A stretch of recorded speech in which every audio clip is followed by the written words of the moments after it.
আসসালামু আলাইকুম বন্ধুরা, কেমন আছেন সবাই? আশা করি আল্লাহর রহমতে সবাই ভালো আছেন। তো বন্ধুরা, আজ এমন একটা ভিডিও নিয়ে আসলাম যা দেখে আপনারা অনেক খুশি হবেন, অনেক আনন্দিত হবেন।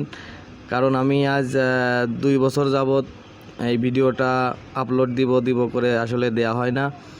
তো এখন ভাবছি ভিডিওটা আপলোড করে দেব। তো ভিডিওটা হচ্ছে যে আপনারা অনেকেই বলেছেন কমেন্টের মাধ্যমে, ভাই যে কোনো ওয়েট স্কেলের পাসওয়ার্ড পরিবর্তন করার ভিডিওটা দিতে। তো আসলে আমি এর আগে আরএফএল, ওয়ালটন এই সমস্ত মেশিনের পাসওয়ার্ড পরিবর্তন করার ভিডিওটা আপনাদের মাঝে শেয়ার করেছি। তো এখন আসলে শেয়ার না করে পারলাম না আপনাদের অনুরোধে। তো এটা হচ্ছে যে কোনো ওয়েট স্কেল আপনারা সচরাচর যেটা পেয়ে থাকেন সেটা হচ্ছে যে 3658, তারপরে অন্যান্য যে পাসওয়ার্ডগুলো আছে সমস্ত ওয়েট স্কেলের পাসওয়ার্ড আপনারা নিজেরা পরিবর্তন করতে পারবেন। এবং যে পাসওয়ার্ডগুলো পরিবর্তন করে রাখছে কোনো এক ভদ্রলোক, সেই পাসওয়ার্ডগুলো কিভাবে আপনারা নিজেরাই দেখতে পারবেন, নিজেরা দেখবেন, সেই ভিডিওটা আপনাদের আজকে শেয়ার করব আপনাদের সাথে। তো প্রথমে বলে নেই, তো আমার এই ভিডিওটা যদি ভালো লাগে অবশ্যই আমার ভিডিওতে একটা লাইক, কমেন্ট, শেয়ার করবেন। আর যারা সাবস্ক্রাইব করেননি তারা প্লিজ আমার চ্যানেলটি সাবস্ক্রাইব করবেন। আর এমন সুন্দর সুন্দর ভিডিও পেতে আমার সঙ্গে থাকবেন ইনশাল্লাহ। তো বন্ধুরা, দেখতে পাচ্ছেন এটা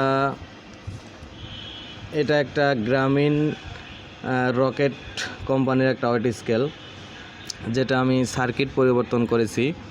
সার্কিট পরিবর্তন করার পরে এখন এই অবস্থায় কিন্তু এখন আছে স্কেলটা। দেখুন আমি হালকা একটু ওয়েট দিচ্ছি, ওয়েট আসতেছে, কিন্তু এখানে মানে 2 কেজি, 4 কেজি, 5 কেজির যে অপশনটা আছে সেটা কিন্তু নাই। আমি মেশিনটা বন্ধ করে চালু করলাম।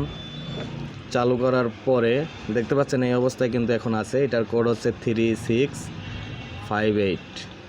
তো এই কোডটা দিয়ে যখন টিআর বাটনটি প্রেস করলাম তখন কিন্তু দেখতে পাচ্ছেন ক্যালিব্রেশনের অপশনটা চলে আসছে। তো বন্ধুরা, এখন আমরা যে 1 প্রেস করি, আমরা সেটা না করে 0 প্রেস করব। এবার টিআর বাটনটা প্রেস করব। টিআর বাটন প্রেস করার পরে দেখতে পাচ্ছেন 3658 নিচে কিন্তু চলে আসছে। এটা হলো এটার কোড ছিল। তো এখন আপনারা যদি মনে করেন যে 1144 টিআর, এখন কিন্তু 3658 আমি এটা এই কোডটা যতই দেই, টিআর দেই, কোনোভাবে এটা কিন্তু আসবে না। তো দেখুন 3658 টিআর আসে না। তো এখন আমি যদি 1144 দেই তাহলে কিন্তু ক্যালিব্রেশন অপশনটা চলে আসছে দেখুন। তো এখন আমি আবার 0 প্রেস করে টিআর দিলাম, আমি কিন্তু দেখতে পাচ্ছি যে 1144 এটার কোড। তো এখন যদি আমি 2013 দিয়ে টিআর দেই সেক্ষেত্রে কিন্তু দেখতে পাচ্ছেন যে আমার কিন্তু এটা 2013 কিন্তু হয়ে গেছে এটার কোড। তো এখন দেখুন আমি 2013 টিআর দিয়ে আমি কিন্তু ক্যালিব্রেশন অপশনটা নিয়ে আসলাম। তো এখন আমরা 1 প্রেস করলাম। 1 প্রেস করার পরে এখন আমরা 5 কেজি যে বাটখারাটি আমাদের কাছে আছে আমরা সেটা কিন্তু এখন এর উপরে দিব।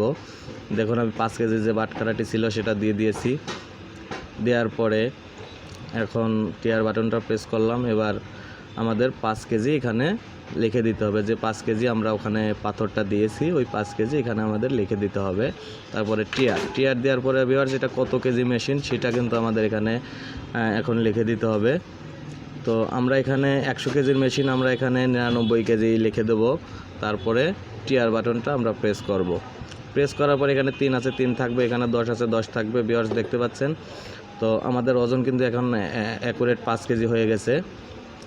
তো ভিউয়ার্স, আমার ভিডিওটি যদি ভালো লাগে অবশ্যই আমার ভিডিওতে একটা লাইক দিবেন। আর যারা সাবস্ক্রাইব করেননি প্লিজ আমার চ্যানেলটি সাবস্ক্রাইব করবেন।